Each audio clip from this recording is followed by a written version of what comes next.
Okay, so welcome to our first chapter, and in here we're just gonna start with the basics. And the basics are as basic as it gets. Okay, first we're just gonna grab a constant value, which is technically is just a representation of a number. And just to try and communicate to you guys the whole idea of numeric representation of colors, because it could be a bit confusing at first. And I mean, we're going just to the very, very basics. So if some of you guys feel very comfortable with that, feel free to skip ahead and just, go for the next chapters.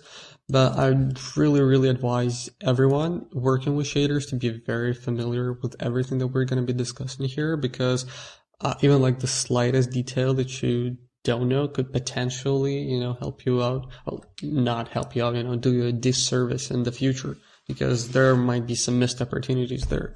So yeah, the numbers. Basically, 0 is black, 1 is white. As simple as it gets. You can do 2, but that will just sort of over brighten it. You see there's this glow that appears to the sides, or the bloom, and yeah, that's just how it goes. And I mean, if you go into the diffuse and make it very bright, you see you still get that glow. So yeah, you can go over 1 in brightness, which is good, which is more realistic and representative of how your eye works. But technically, I mean, just for the colors and for the colors, I mean, let's grab a constant 2 vector. So you just get an idea. In order to mix colors and get all kinds of colors there are, it's enough to go from 0 to 1 in 3 channels. So for example, when you grab a constant 2 vector, what you're doing is you're just using the first 2 channels in the RGB layout, which is basically red and green. So if you make this one, you see in the preview, it just turns red. And when you blend between the two, because red and green should give you yellow, there we go, you have your yellow. And if you just make it black, in the red, you get your green. So the thing is that your constant 2 vector is treated like a 3. Only the third channel, the blue, is always black. So that's why you get the kind of mixes. And in order to help you out a bit more, I thought I'd pop up this Photoshop window just to give you guys a bit more of an idea. So you can see there's this sort of color picker thing, which you can get by just going to color. Window color, and then in here I think you just choose the RGB sliders, and that's it. So yeah, you can just see how your colors are affected by the sliders that you pull here. You have just the 3 of those, just as we have in UDK, the 3 channels, red, green, and blue, just as most computers use in their additives or subtractive color systems. This is how it works. So imagine we get our reds all bright to 1. Here, there is actually this ramp that is sort of a straightened out color wheel, which is just descriptive of the colors that we as humans can perceive. So you have your red, green, and blue as the 3 dominant colors that are represented here, and everything else is just the way that they blend. These are the intermediate values. This whole palette is just provided by the variety of combinations that you can get with red, green, and blue. So for example, you're having your red and you're thinking, hey, I want some yellow. And you see that yellow is actually in between red and green. So what you do, you just mix the 2 and you get your yellow. As easy as that. And I mean, when you have all the 3 of those channels, you get your whites. But when you have, for example, just the green and the blue, you get the cyan. And when you get just the blue and the red, you get your violets. So, I mean, I know that it's kind of confusing, and I definitely don't expect anyone, to just be able to get the exact colors that they want just by entering like some weird numeric values. But just as a general education, it's nice to know that there is some logic to it. And if you want, you can get like acquainted with that or intimately acquainted with that. So you have an easier time with previewing your colors. But a lot of the time it's just enough to go here or here and just preview the values that you have. And, yeah, so, I mean, going back to UDK, one thing that I think would be pretty cool is to check out would be the Append vector node. What it does, it just adds the vectors together. So for example, if you have 2 vectors here and 1 vector here, when you're going to run this thing, what you're going to get is, wait a sec, let me check with Photoshop. You're going to get your blues, cyans. The cyans, because here you have your green and here's your blue. So when you append them, you should get a cyan. Yeah, there you go. So now this whole thing is treated like a single 3-vector entity. And yeah, this is just something for you to perceive this more logically, I guess. And now, since these are actually numbers, we can perform mathematical operations on them. And once again, let's just work with this one, or let's just make a copy and we can just push this aside. Okay, so what we can do is we can add stuff, because these are just numbers, even though they are colors. And this is actually really cool, because like the constant 3 values are also vectors, for example, because vectors have 3 coordinates in geometry.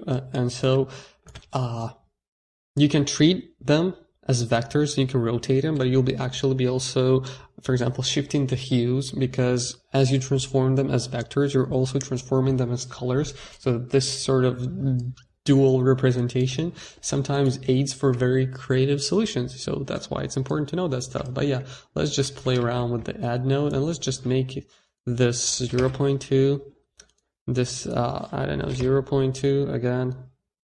And let's just check this out and how it looks on its own. See, yeah, it's moderately bright.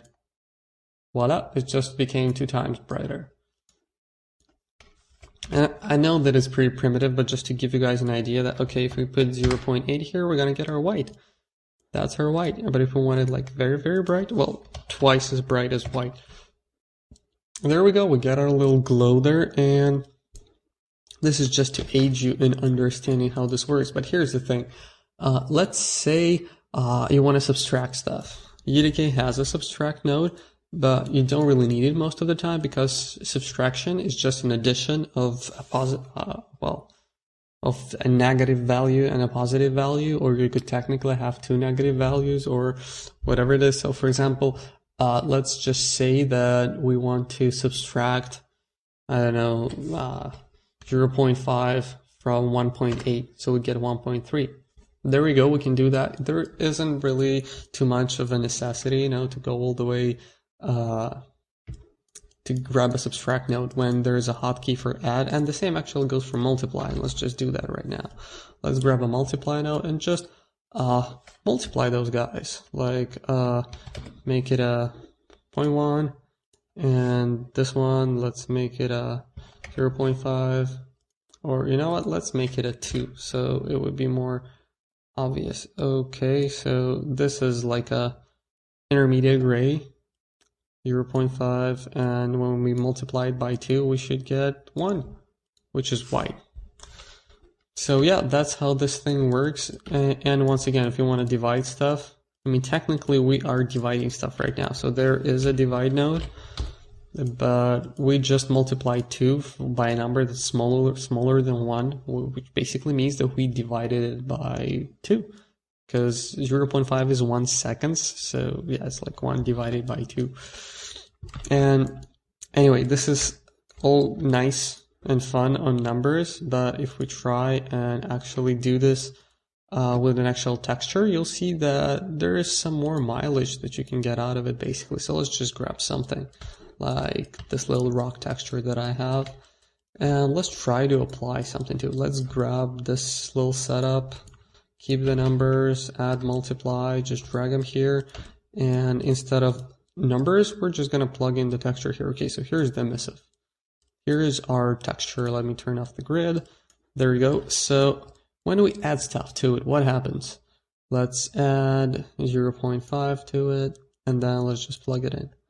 You see how it immediately became way brighter, because we obviously lightened it by adding stuff, so we increased the brightness. But there's this other problem. It became really washed out, and this is because the relations the brightness relations that were between pixels are not really preserved. So that's why we get this very, very small contrast. And let's subtract something from here, or that was too little, I'm sorry. You see that it becomes like darker and garish, and it actually goes below 0 because we probably had some brightness values that were, you know, not higher than 0.2. So it's kind of hard to represent, and it's not looking very nice. So if you actually want to control the brightness of a texture and want to stay inside of the 0 to 1 range, and I mean, why is it important to stay this range? Because yeah, you can go over and you get this really shiny glow, but if you go below, then you're running the risk of actually trying to display something that is darker than black, which technically doesn't make much sense. So that's why you have to avoid it, and a bit later on I'll show you how to make sure that your values never get out of the range. But just for now, we're just going to see what consequences does the multiply node yield for our diffuse texture. So let's just grab it, plug it into the emissive.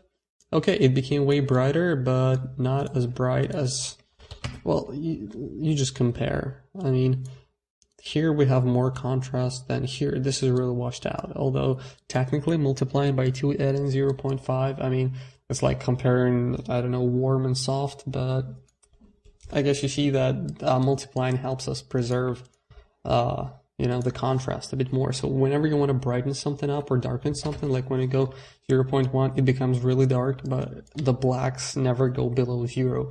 So it's a bit more realistic, the way that your textures would actually be darkened by light in real life situations. But there is some other numeric operation that could greatly help you with your textures, and this is something that you definitely should know. And I mean, it's once again pretty basic, but just in case, because if you are not familiar with that stuff, then it's kind of hard to sort of you know, arrive to that idea, I guess. So this is the power node. This is just a mathematical operation of power of a number. So the base is going to actually be our texture, and the exponent would be this little number here. And just to give you an idea, you remember that all our pixels are in 0 to 1 range. So technically, that means that when something's close to 1, but not exactly 1, imagine like a number like 0.9999. If you multiply it by itself, which is what the power node does, just multiplies the number by itself, then the set number of times, then 0.999 multiplied, I don't know, 3 times on itself or by itself will remain pretty close to 0.999. It will still remain bright, right? But if you take something like 0.1 and multiply it by itself 3 times, it's going to be like 1,000th or 1. Yeah, I guess it will. But the thing is that it will just grant you more contrast if you think about it. So now when I'm plugging this stuff in, you see that this is our texture unchanged. But now as we crank it up to 2, you see that the contrast starts to increase. And I mean, this is actually very useful if you're going to adjust your textures on the fly, or for example, if you want to create a specular texture out of your diffuse. So what we can do, we can grab a desaturation node, so there aren't any colors sort of bleeding into this. And let's just grab like a random number, because we have to specify the percent that we desaturate our texture. So 1 will stand for 100%. And now it should be completely gray, right? Now if we also put it through a power node here, we then multiply it by a number, then that way we'll technically create a spec map out of your diffuse. And let's multiply it, I don't know, 2 times. And yeah, now we should just plug it in and check this out. This could technically pass as a rough spec map for something that you're working with, and just brighten it up even more so we have more contrast, and it's not too dark. And now just compared to the original texture that we had, you see that yeah, there's like a world of difference. This is how knowing like the basic numeric, transformations could help you out a lot. And yeah, this is why I think it's very important that you guys know this stuff. But after that, okay, let's go and do something different. See how we can transform play around with our textures. So let's copy our diffuse texture that we had here. And then let's go ahead and grab another texture. Let me just go into my material browser over here. I'm just going to grab a normal map from this one. And then I just want to show you something that you're going to be using quite a lot, I guess. It's a node called linear interpolate, which basically means that blend B on top of A with the value specified in alpha. So if I'm going to grab in a constant here and set it to black, which is 0, and then now as soon as I plug it into my emissive, I'll get just my diffuse, because I'm blending my normal map on top of this with the value specified in here. So if it's 1, it's the B completely, you know, it's my normal map.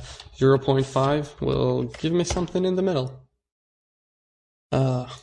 So yeah, and I mean, as you work, there are like a lot of uses that you'll later find for this stuff. But at this point, I mean, technically, we could just try and grab the, let me just do that. Just copy this stuff, because here in the alpha channel I have the height map. What I could do is just go and grab our green color and just plug it into the B.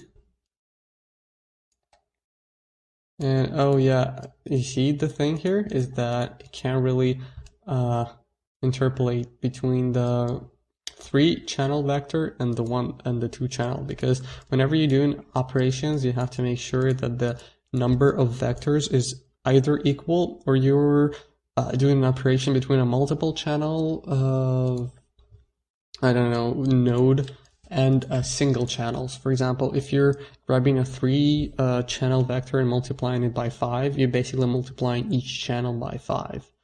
But if you grab a 3.3 channel vector and try to multiply it by something with 2 channels, the compiler has a hard time figuring out how to, you know, what to do with it, because there isn't any, you know, like definite answer for this stuff. So when I'm going to grab a constant 3 vector, you see that it works.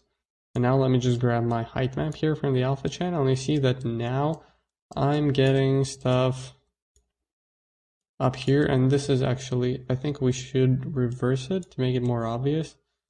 Yeah, you see that we're getting something in our recesses of our texture. So that's just an idea for you guys on how to, you know, use linear interpolate.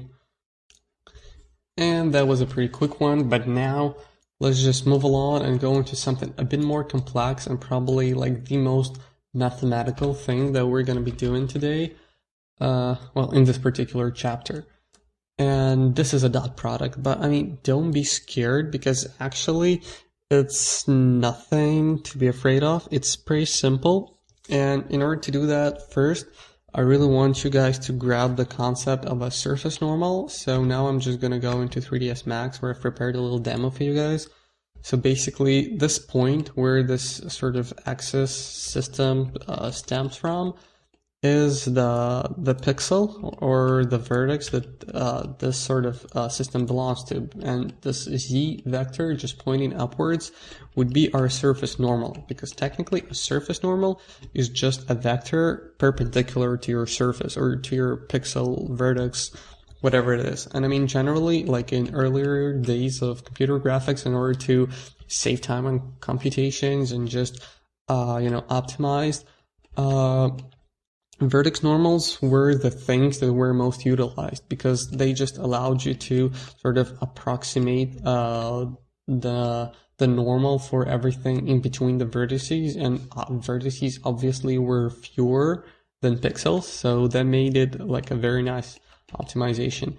And before we go further, I just want to tell you something, because it's really kind of hard to put your finger on it. It's just something that you usually play around with until you figure out what's what. But you see that there are 2 sort of coordinate systems here, a tangent space and world space system. And the thing about world space that you guys need to know is just world space is sort of set in stone. It doesn't move, it doesn't change. It's completely independent of your surface normal, of what your vertex or pixel is, but it's a bit different with the tangent system, because here you see as I start rotating it, this will be the tangent space system for this particular pixel or vertex here. So tangent system travels with the vertex because it's easier to calculate stuff, because you can use your normal, as the sort of the axis of your coordinate system. So that's just how it works. And because this creates a lot of confusion, and people who just begin to work with shaders and space systems, because it's kind of why do you want to create a bunch of them? And well, here's your answer. One is the world, because you want to store your coordinates somehow, but when you're doing your calculations for your vertex or your pixels, you really want this to be as simplified as possible. So let me just show you an example of that. Now we're going back into UDK here, and now I'm just going to grab constant 3, we had one here, and as a vector, constant 3 is not only a color, but it is a vector. So for example, when I'm going to be doing something like this, what this will represent for us is the X, Y, and Z values in here. So RGB are also X, Y, and Z. So when I set the direction of my normal to be X0, Y0, Z1, it means that it basically is going to be pointing upwards. So now this thing is actually my normal, the 0, 0, 1 thingy. It just points upwards. So let's just do that. And then let's compare it with something. And now this is technically in world space. And let's just grab object orientation, I guess. It's basically the angle of the vector that points in the direction where your object is sort of rotated. Because if you have a sphere, for example, let me just plug it in so maybe it will be more obvious, I guess.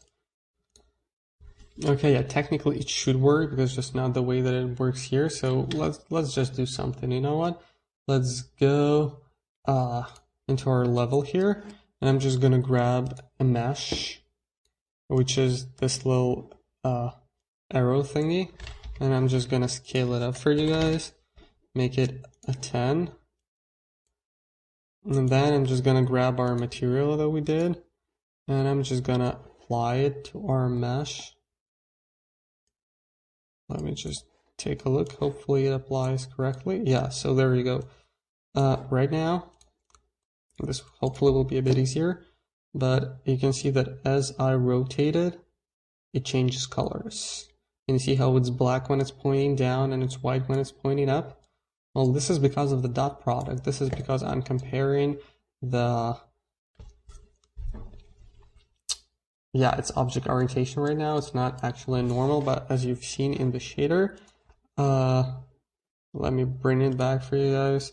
Object orientation is the z-axis of the object as you rotate it. So as you see me rotate the vector, it just changed the color. And this is basically what the dot product is. It's just a single value. It's like constant 1 here that just goes from -1 to 1. And I'll explain you why right now. All we did right now is just compare the orientation of the object to the vector pointing upwards in world space. So this is z, and we're just comparing to it. And as we turn the other way, we just become darker. That's the whole thing about it. Let me show you a more elaborate example or explanation if you want. So this is something that is made to help you understand dot product on a mathematical level, but very, very basically, very simplistically. Don't get scared of the whole circle thingy and weird numbers, degrees, and it's the easiest thing, I promise you guys. It's really not that sophisticated. So what you see here to the left is one of the descriptions of the dot product, what it is. And here we can see that a dot product is just a multiplications of the lengths of the vectors of their modules and the cosine of the angle between them. But remember the thing, I don't know if I actually mentioned it. Yeah, it's kind of important. Most of the vectors in shader calculations are merely directions. They're normalized, which means that their lengths in the end should equal 1. That they only point the direction but not represent the length. You probably, if you work with normal maps, heard that you need to normalize them sometimes, but that's because of that. Because upon calculations, you have to make sure that all your vectors that you have just have a length of 1, because you sort of communicate their intensity via other means, via other constants or whatever numbers. But vectors, three channel vectors, are mostly for directions. So in the end, this just means that this A and this B just sort of disappear because we're just multiplying by 1. It doesn't mean a crap. So all we end up with is a cosine, and cosine is not that hard. Technically, a cosine is the coordinate of this point A on the x-axis. That's it. And this is a circle with a radius of 1, and this point A just keeps going in rounds, around the circle, and it just keeps going all the way from, -1 to 1. So for example, here, if we sort of try to make a perpendicular in our head, just drop it on the x-axis, it's somewhere close to 1, maybe 0.75 or something. But, as we rotate it, as soon as it goes to 0 degrees, it's 1. Cosine of 0 degrees is 1. And as soon as we go up here, now the x coordinate of point A is 0. And if we go back, 90 degrees, well, it's not really back. We just, keep going across along this circle. It's -1. So that's the thing. And that's just the way it works. And how do you calculate it? Well, imagine we have 2 vectors.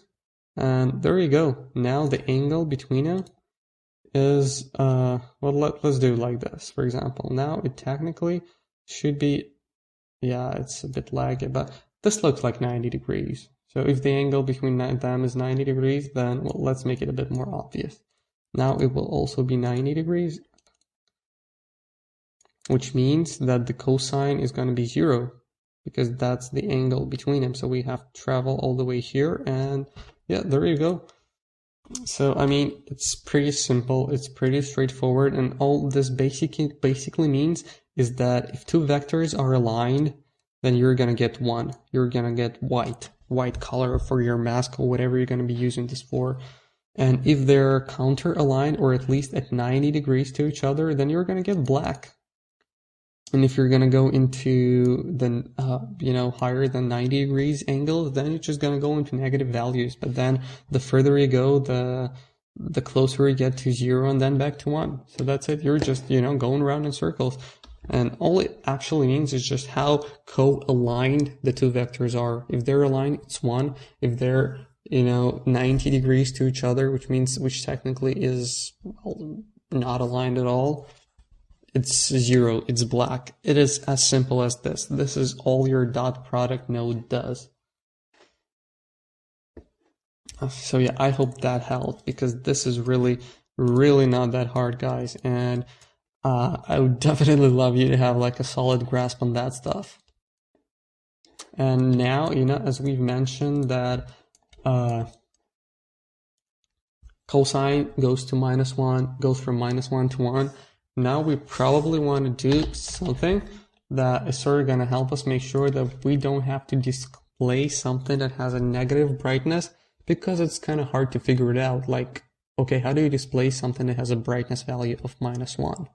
So, for that kind of purposes, we have a clamp and a constant clamp node, and they're just similar, with the only difference that here you can actually control your minimum and maximum values, like independently through other nodes. But generally, you're just going to be using a constant clamp, which just helps you specify that, I want to clamp the lowest values of my brightness here to 0, so you can't go below 0, and everything that is below 0, it just gets automatically set to 0, and everything's brighter than 1 gets set to 1. I mean, you can make it 5.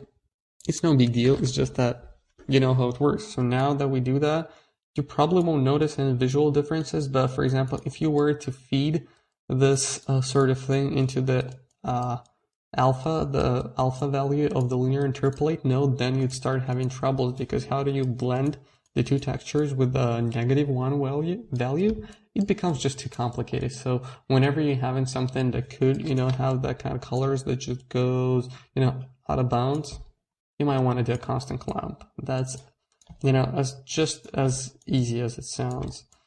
And I hope that you, finally realize that the dot product is also something that is not hard at all. And I mean, even simple, if I may say so. So yeah, now we're just gonna transfer to another subject of ours, which is the UVs and how you can operate them in all kinds of fun ways. Okay, let me no, I won't even get any kind of texture. Okay, so here we'll just go for coordinate. And there you have it. These are our UVs. And to demonstrate you a bit better what it is, let's grab a component mask. And remember that we use append vector thingy back here, I guess, where we just sort of slapped this vector up on here. So here we had RG, and once we used append, it added the third one. So we got an RG and V here. Basically means we added another vector. That's sort of a structure if you want. But here, this component mask node just does something that is completely opposite of that. We remove components. So for example, now we just want to specify that we just want the R channel. And now we just plug it into the emissive, and what you see here is the representation of your UV coordinates. And basically, it's just a gradient that goes from black to white. And to help you illustrate that point a bit better, I'm actually going to go back here to our sphere, and I'm gonna grab our unwrap UVW window, and hopefully you guys will see that it's sort of similar and logical. You see, when I select a point here right at the origin, its coordinates are just 0, 0, 0, 0, but when I go somewhere here, you see that now the x value is 1 because it's right there on the edge of our UV space, UV square. So now it's at 1, and the y value, or the v, is going up over here. So it's like 0, 0, 6 something, but I mean over here it's going to be just 0. So you see we're just going from 0 here in all directions to 1 in all directions here and here. So the point over here would be just 1, 1, 1, 1, 1, well, or something very close. So this is what you're seeing in UDK, that's what it is. And this is actually very handy because technically you are just getting free textures. Just to illustrate that, let's go ahead and, I don't know, add something. I'm just going to grab an add node and a constant. And you know what? I'm actually going to subtract. Let's just, because this is just the values are going from 0 to 1. So if I subtract something like 0.5, everything, should become black. We sort of shifted our UVs. And this looks cool, but now let's say we want to brighten it up. How do we do that? Well, we go back to our multiply node. I will just multiply it, because since that stuff is black over there, or negative, it makes no difference. So now as we multiply it by, 50, we'll just get a solid white rectangle over here, and we can use it as a mask. And you see that we get some glowing, and we probably get very high negative values, so we want to constant clamp it. But apart from that, we just got ourselves a free mask that we can use, to mask up our stuff, which is pretty amazing. There are actually so many uses when it comes to, the coordinate nodes. And you can do all kinds of stuff. Like I can just copy it once again right now, and then I'm just gonna mask not the red channel but the green channel, which is the V coordinates. Now when I'm plugging those in, see that we get this little corner over here. But now if I was to go ahead and add those guys together, and then probably constant clamp them again, because we're gonna go once again over the one value that we have, we'll get a more complex mask. that we can also use to just mask out our stuff and use it, in conjunction with the linear interpolate node. And yeah, you get a lot of cool stuff going on. But now let's say you want to make it even more fun. How do we do that? Okay, let's just try and add a time node here. And I mean time sort of transformation. And this is something very interesting. Okay, for example, let's try something. Actually, I have no idea how this is going to turn out, but let's try. Let's grab a panner. Oh, no, actually I have an idea online, but anyway. Panner is something that just pans your UV. So you see, you just plug your UVs in here and you pan them. And that's it. And you have the speed here, which is set to 0 right now, but we're going to just set it to 1 and see how this goes. Once again, plug it in. And you can see that our coordinate here is moving and moving again and moving. So we got some sort of animation going on here. And you know what? Let's just plug this one over here. Yeah, it's just going from the side to here and then just keeps repeating. So you got some sort of animation to it, which is always fun. But we also subtract something, so that probably affects how it's gonna go. But let's just try and skip the whole add and multiply part, and you see that it just moves the gradient. But you can use this like as a subtle animation noise and just multiply your texture by this stuff if it's like an ambient noise on a TV or something. I mean, they're like the infinite number of uses. But yeah, panner just pans your stuff. This is nice to know. But apart from that, let's say you want to animate it some more. And you see there is input for time, so let's just input time here. And time is just a number. The node represents the passing of time in game. So if you want to take advantage of that, I mean, you can obviously just plug it in here, but we can make something, we can do something different. We can just copy paste the clone of the nodes over there, the multiply and the constant, and we can just plug our time in here. So now we can multiply our time, and we can slow it down, we can manipulate it any way we want, because we're playing God here. We can bend time at will. But you know what? Let's just not use it on the panner. Let's use it on something else. For example, cosine. Remember our old friend cosine that just keeps going from -1 to 1 in an endless loop somewhere here? Well, since it does go from -1 to 1, it's very nice for cyclic kind of animations. So let's just try and use that. Okay, and it also requires a time as an input, something to specify where the point A is, because technically time keeps growing, so you get a higher number all the time of the degree of the angle where the point A is. But as soon as it makes a full circle, it just keeps repeating in values.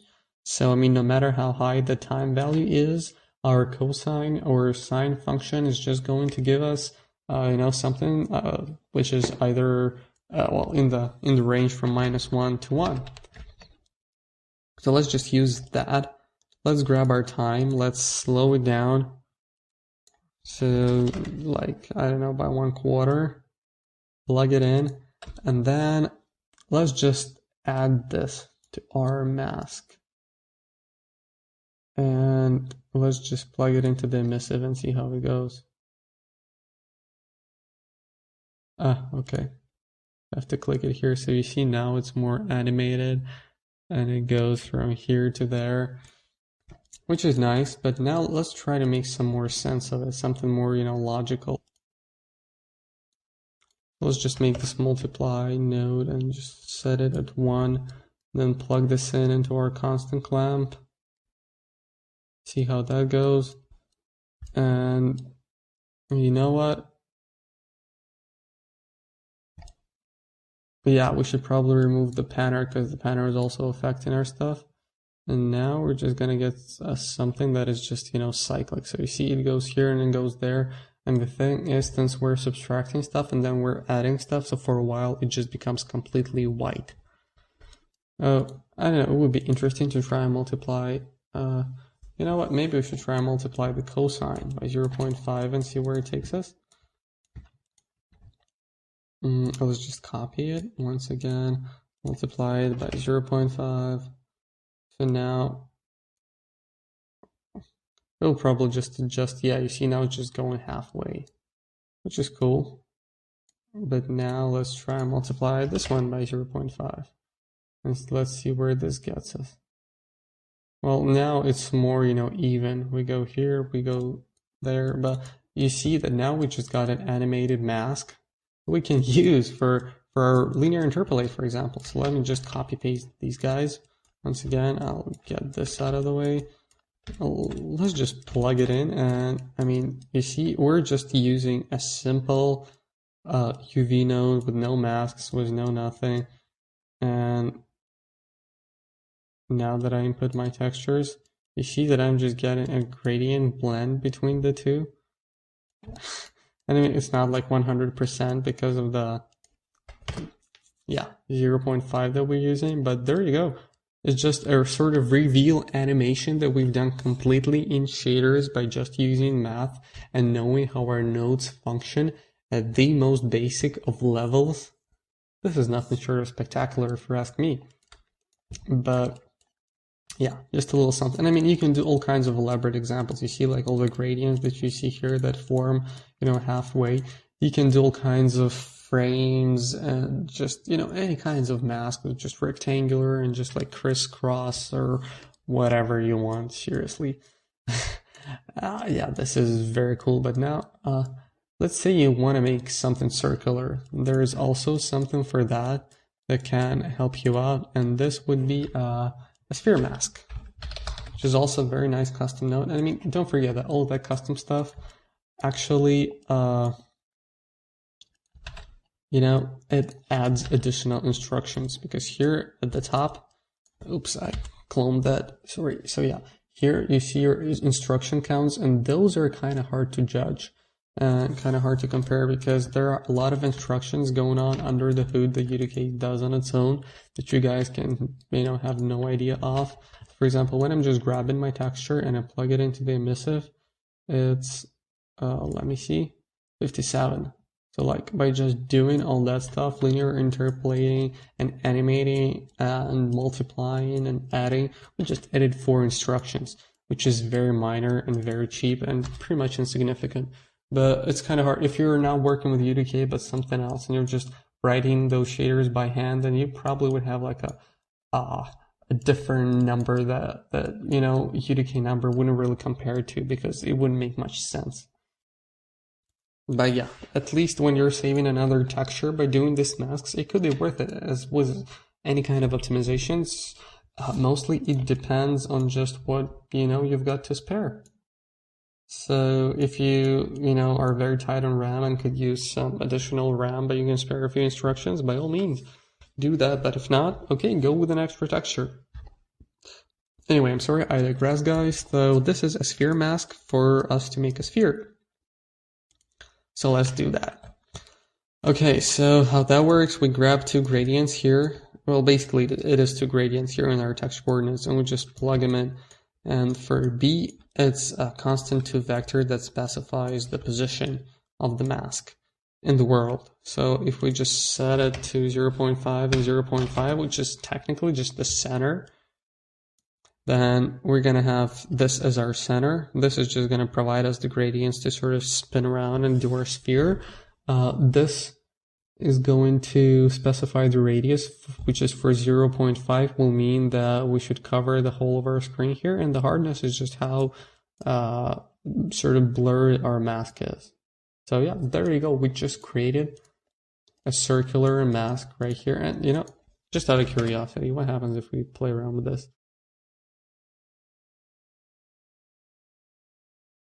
Yeah, so you see, I mean, you can stretch it in any kind of directions you want. You can not even make it circular if you want to. But just as a general idea, you can move it around your texture. You can actually specify, I don't know, some value that you're going to tweak in your material instance that just will allow you to place your mask wherever you want. So once again, let's use this as a linear interpolate mask here. Let me just plug it in, and there you go. You see that you're blending between one and the other. So let me just copy it and demonstrate you how hardness works. So let's make it a hardness of 1, and you see that immediately you got this sharp edge over here. You can just control how much it bleeds. Now it's going to be just very, very, very diffused, and it's just going to start blending right from the center of the circle. 0.89. There we go. And I mean, let's just move it to the other side. Let's make it to the right. Bam, there it is. Let's make it in the right corner, down there or up there. You see, so you can do stuff just with the shaders and the masks and all the nodes that you have, and you don't really need a lot of other fancy stuff for that kind of thing. So, I mean, I don't know, I find this stuff very useful to know, and if you're ever want to try and get the most out of your shaders, then this is something that's really, you know, worth the time and effort, at least if you ask me. And yep. Anyway, I hope you guys enjoyed this chapter, and you know what? I guess this is it. I'm gonna see you in the next one, which is not going to be as practical as you probably hope. We're still gonna be catching up on some theory, but I imagine there's going to be way less basics and more just general understanding of how light functions in games and how shaders function in general. And I'm pretty sure you guys are gonna enjoy it, because there is a lot of fun in just understanding how the technology that allows you to build all those amazing visuals and effects work. So yeah, thank you very much guys for, for sticking around, and I'll see you in the chapter number 2. Cheers.